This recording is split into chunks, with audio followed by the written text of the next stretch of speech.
লাইলাতুল কদর এর ফজিলত হলো, সবচেয়ে বড় ফজিলত হলো এটা বৎসরের সবচেয়ে শ্রেষ্ঠতম রাত। বৎসরের সবচেয়ে শ্রেষ্ঠতম 10 রাত হচ্ছে রমাদানের শেষ দশক, এবং লাইলাতুল কদরের ফজিলতের কারণে এই শেষ দশকের এত ফজিলত, এত গুরুত্ব, কারণ শেষ দশকে আমরা লাইলাতুল কদরকে খুঁজি। লাইলাতুল কদরের আরেকটি ফজিলত হচ্ছে এই রাতে আল কোরআন নাজিল হয়েছে। আল্লাহ সুবহানাহু ওয়া তাআলা সূরা আল বাকরাতে বলেছেন, শাহরু রমাদান আল্লাযী উনজিলা ফীহিল কুরআন, রমাদান মাস যাতে আল কোরআন নাজিল হয়েছে। এবং স্পষ্ট হয়ে গেছে দুটো সূরার দুটো আয়াত দ্বারা যে এই রমাদান মাসের কোন তারিখে সেটি নাজিল হয়েছে। আল্লাহ সুবহানাহু ওয়া তাআলা বলছেন, ইন্না আনজালনাহু ফি লাইলাতুল কদর, সূরা আল কদরের মধ্যে আমরা লাইলাতুল কদরে কোরআন নাজিল করেছি। এবং সূরা দুখানের মধ্যে তিনি বলেছেন, ইন্না আনজালনাহু ফি লাইলাতিন মুবারাক, আমরা বরকতময় রজনীতে আল কোরআন নাজিল করেছি। তাহলে এটা একটা বড় ফজিলত লাইলাতুল কদরের জন্য যে আল কোরআন এই রাত্রিতে নাজিল হয়েছে। এই রাত্রি বরকতময়, সেটা একটু আগে সূরা আদ-দুখানের আয়াত থেকে জানলাম, ইন্না আনজালনাহু ফি লাইলাতিন মুবারাকা, এটা আরেকটা ফজিলা। এবং এই বরকতটা কি কতটুকু মানে বড়সড় হতে পারে, কত বিশাল হতে পারে, সেটা সূরা আল কদরের আরেকটি আয়াত থেকে আমরা জানি। আল্লাহ সুবহানাহু ওয়া তাআলা এই রাত্রির মহত্বকে, শ্রেষ্ঠত্বকে মানব জাতির সামনে অনেক বড় করে দেখানোর জন্য প্রশ্ন ছুড়ে দিয়েছেন, ওয়ামা আদরাকা মা লাইলাতুল কদর, তুমি কি জানো লাইলাতুল কদরটা কি? এবং তার উত্তরও দিয়ে তিনি জগৎবাসীকে জানিয়ে দিয়েছেন লাইলাতুল কদর বিশাল, অনেক বড়। সেটি হলো কি, লাইলাতুল কদর খায়রুম মিন আলফি শাহর, কদরের রাত 1000 মাসের চেয়ে উত্তম। 1000 মাসে ইবাদত করে যে সওয়াব পাওয়া যায়, একা কদরের রাতে ইবাদত করে তার চেয়ে বেশি সওয়াব পাওয়া যায়। এটা লাইলাতুল কদরের একটা বিশাল ফদিলা, মর্যাদা। লাইলাতুল কদরের আরেকটা মর্যাদা হচ্ছে এই রাত্রে একটা পূর্ণ সূরা, মানে এই লাইলাতুল কদর সম্পর্কে একটা পূর্ণ সূরা আল্লাহ তাআলা নাজিল করেছেন একসাথে।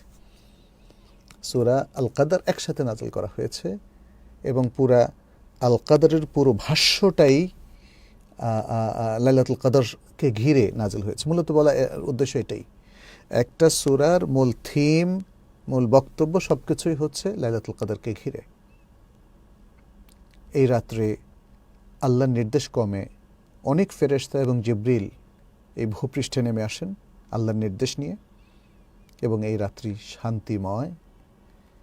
এই রাত্রে যারা কিয়ামুল লাইল করবে, সেটা আমরা বুখারী মুসলিমের হাদিস থেকে জানি।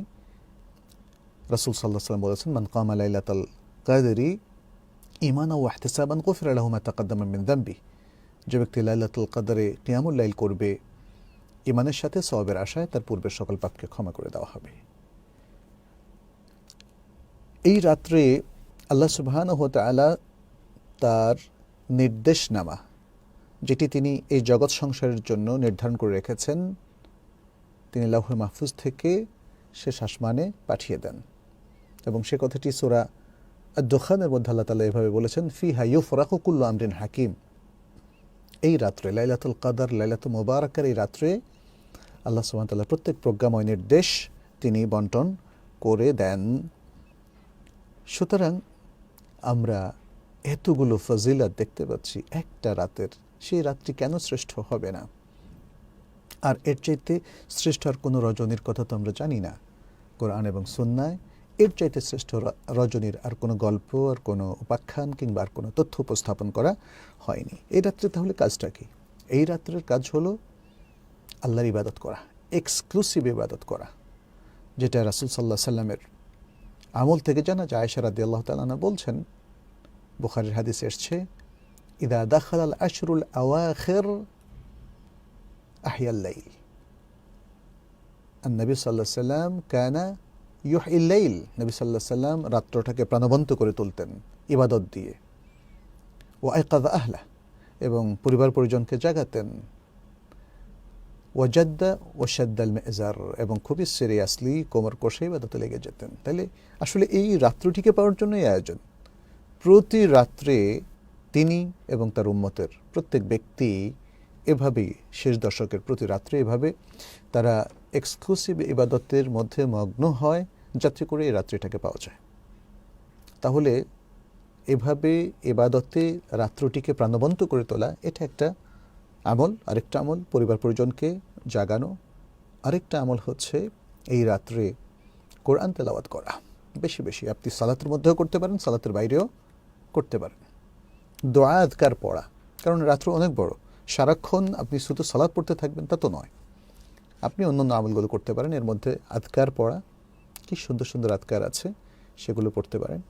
তারপরে একটা বিশেষ করে দোয়া বা যিকির যাই বলি না কেন, সেটি নবী সাল্লাল্লাহু আলাইহি ওয়াসাল্লাম আয়েশা রাদিয়াল্লাহু তাআলা আনহাকে শিখিয়ে দিয়েছিলেন।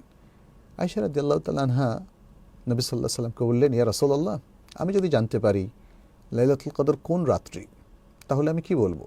এই রাত্রে কি বলে আল্লাহর কাছে দোয়া করব? তখন তিনি বললেন, কুলি ফিহা আল্লাহুম্মা ইন্নাকা আফুউন তুহিব্বুল আফওয়া ফা'ফু আন্নি। হে আল্লাহ, তুমি ক্ষমাশীল, তুমি ক্ষমাকে ভালোবাসো, অতএব তুমি আমাকে ক্ষমা করে দাও। ইয়া সালাম, কি চমৎকার, কি চমৎকার, কি চমৎকার একটা দোয়া।